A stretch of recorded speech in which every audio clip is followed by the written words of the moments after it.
முட்டை தோசை சுடுவது எப்படி? ஃபர்ஸ்ட் மாவை ஊற்றவும், ஊற்றி நன்றாக தேய்க்கவும்.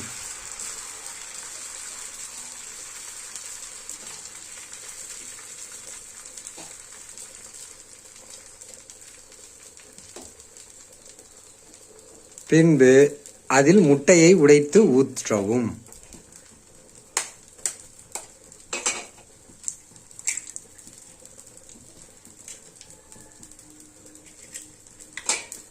அதை நன்றாக தடவவும்.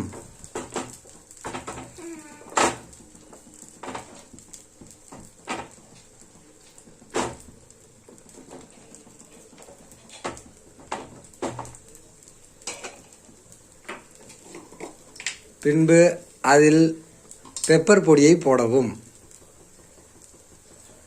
பெப்பர் பொடி போட்டிங்கன்னா சளி இருமலுக்கு ரொம்ப நல்லது.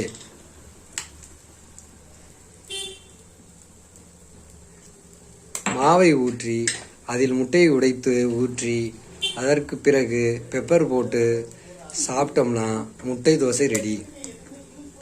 கொஞ்சோண்டு உப்பை போட்டுக்கொள்ளவும். எண்ணெயை நன்றாக ஊற்றவும். எண்ணெய் அதிகமாக ஊற்றாதீங்க, உடம்பு முடியாமல் போகும். எண்ணெய் அளவோடு ஊற்றவும்.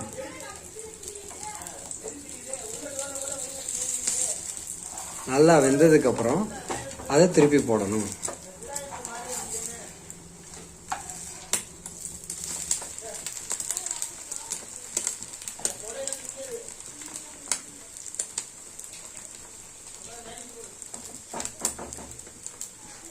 தோசை மாவில் முட்டையை உடைச்சி ஊற்றுனீங்கன்னா முட்டை தோசை, பொடியை போட்டிங்கன்னா பொடி தோசை, பெப்பர் போட்டிங்கன்னா பெப்பர் தோசை, எல்லா தோசையும் ரெடி பண்ணலாம்.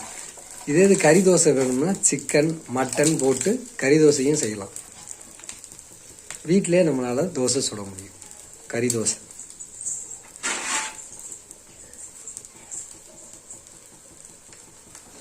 நல்லா வெந்ததுக்கப்புறம் ஆஃப் பண்ணுவோம். Thank you friends. இந்த வீடியோ உங்களுக்கு பிடிச்சிருந்தா சப்ஸ்கிரைப் பண்ணுங்கள்.